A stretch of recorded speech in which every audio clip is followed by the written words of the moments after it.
denizens of the night. Welcome to another episode of the macabre, the terrifying. Broadcasting live from a Yeti's cave, I will be your guide through the witching hours. Tonight, we'll finish the story of what could go wrong when there's a conflict at home over the holidays. If you haven't heard part 1 yet, it's required listening, so follow the link in the description to Justine's channel. While you're there, check out more of her work and subscribe to her channel. Now that you're all caught up, let's continue the story. The lights came back on, but the room was dimmer than before. I looked up at the chandelier above the dining table. Most of the bulbs were broken. Fragments of glass littered the table and clung to our clothes and hair. Rivulets of blood ran down Stu's face. I deduced from the larger pieces of broken glass in front of him and his wet shoulders that he'd been struck over the head with a water jug. I could see tiny pieces of glass glittering in his wounds. I glanced around at everyone else. It wasn't blood we were covered in. It was the beef stew. Sally came out from under the table. I wish I'd thought to do the same after the light bulbs shattered. It would have saved me getting splattered in gravy. At least we'd been halfway through the meal, so the food was warm rather than scalding hot. We could have suffered burns if it happened earlier, although I wasn't sure what exactly had happened. Stu was the first to speak. He turned on Kayla, who was standing by the light switch. "You did this," he spat. "Don't you dare accuse her," Dad said angrily. "How long have you had her? What do we really know about her?" "I wasn't even in the room. I came down and the lights were off," Kayla wailed. She sounded close to tears. "This is my favorite dress," Ray cried. "Oh, Ian, my favorite dress!" "Forget about your bloody dress. What about my head?" Stu fumed. "I've been assaulted. I should call the cops." Stu pushed back his chair and stood on unsteady legs, using the table to support himself. "You look like you need stitches," Mom told him. "I'm getting out of here.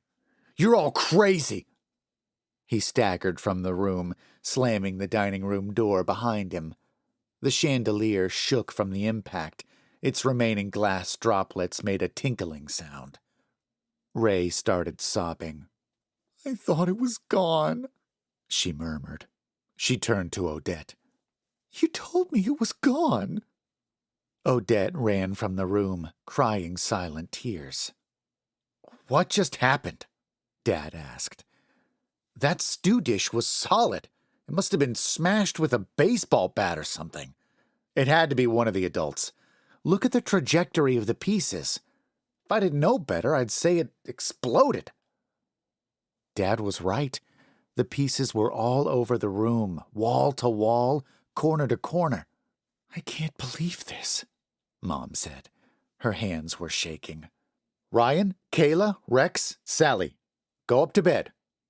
"But," Sally began, "the adults need to talk." It was clear from Dad's tone that he wasn't messing around, so we filed out of the room. I was the last one, so I closed the door quietly behind me. Stu came stomping down the stairs, carrying his holdall. He looked at me. "You should leave right now if you know what's good for you, son. Get him to take you home." "But I thought I was the one responsible," Kayla said resentfully. Maybe I was wrong about that. Ask him where Wednesday Addams really was when they were bragging about her studying in Paris." Before I could respond, he was out the front door. I heard his car start up a minute or two later. "Upstairs, now," Dad called from the dining room. We went to Sally and Kayla's room, aside from Ryan, who went to his own. "It was Odette," Sally said. "Did you see her?" I asked. "No, but her head goes round the wrong way." "Ray did kind of accuse her. Did you notice?" Kayla added. And remember, she said something about it thriving on conflict? What do you think she meant? I don't know, but she's obviously the one Stu was talking about when he said Wednesday Addams. I want to go home, Sally said, starting to cry. Mom and Dad joined us about 15 minutes later and told me to go to Ryan's for the night. I asked if I could bring my air mattress into Sally and Kayla's room, and they agreed. Can we go home now? Sally asked. I've been driving all day. I'm too tired, love, Dad replied. We'll head home tomorrow before it gets dark, Mom added. Can't we go home in the morning? It's Christmas Day, Sal. Auntie Ray has gone to a lot of effort. It would be rude to just leave. You're perfectly safe here, Dad assured us. But I must insist you stay away from Odette. Don't spend any time alone with her. Why? I'll tell you when we get home. Was she not in Paris? Kayla asked. Dad kept glancing at the door, as if worried someone might be listening. He lowered his voice to a whisper. Don't mention this to Ray or Odette or anyone else. But it seems Odette has been ill and was recently in a mental health hospital. What's wrong with her? I asked. Dad and Mom shared a look I couldn't read before Dad replied, We don't know. Just don't be alone with her or rock the boat. Stu was probably the catalyst of what happened earlier. I blame myself for rising to it, but he's gone now, so let's just keep the peace until we can go home. Mom and Dad wished us good night and went to their room.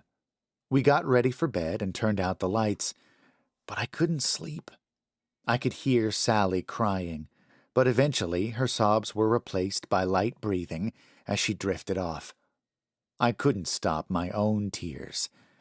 The situation was making me miss Rusty and our Christmases at home with him. I fell asleep at some point because I woke abruptly. I had a vague recollection of a figure in the doorway, but it must have been a dream. It was still dark. Kayla and Sally were sleeping.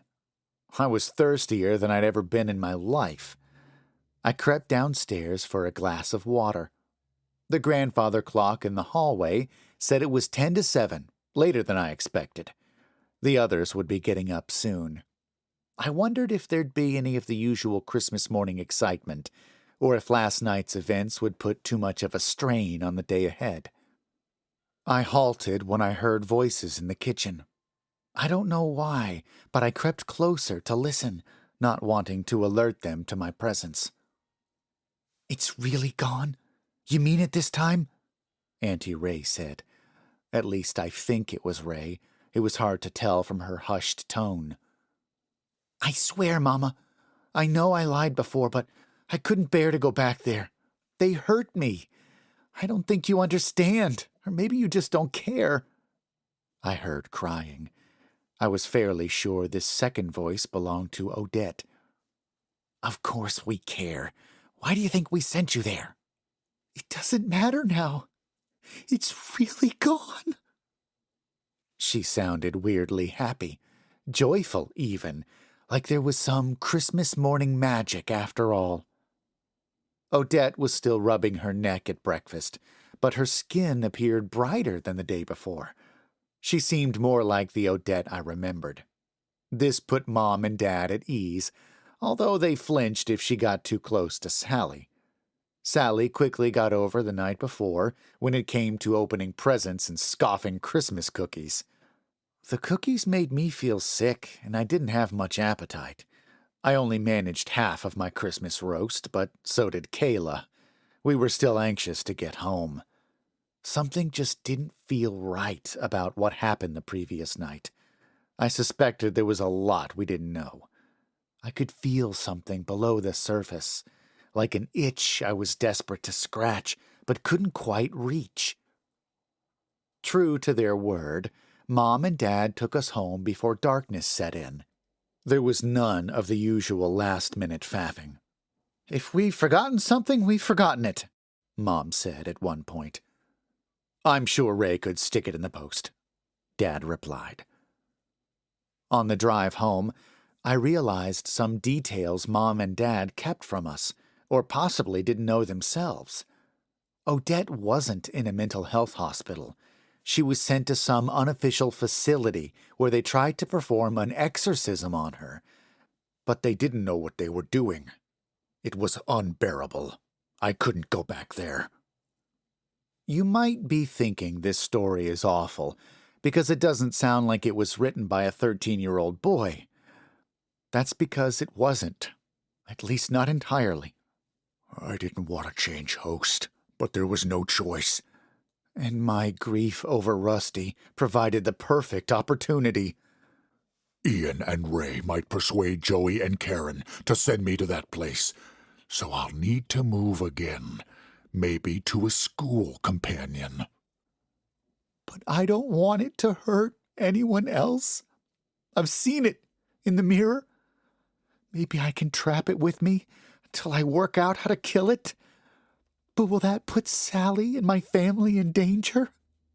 Perhaps if I'm more subtle with my actions this time, they won't realize the boy isn't himself.